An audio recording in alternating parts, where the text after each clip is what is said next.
I'm going to be sharing my hair bonnet experience with you, and if it's worth it, does it actually do what it's supposed to do, really all of that stuff that you're probably wondering, is it even worth buying? And short answer, yes. I just usually put my hair up like this, and I do love this one because it does come with the tie.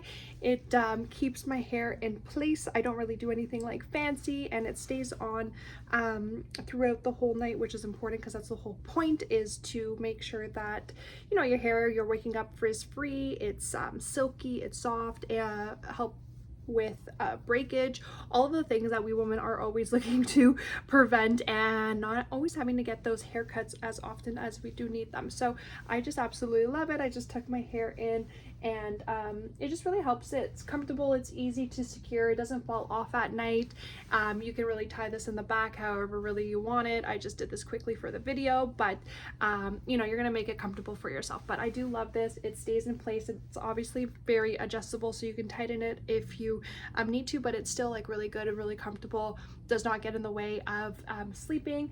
And I just think that it's really great for your hair, so it keeps it nice and frizz-free, soft, silky, moisturized, all of those good stuff without having to put product within your hair. So it just keeps your natural oil. So highly recommend this if you are considering it, wondering if it's worth it. It truly is. I gave one to my mom, and I feel like I want to gift one to almost everybody because it is that great. So I wouldn't sleep on this any longer. So go ahead and, you know, highly recommend getting it.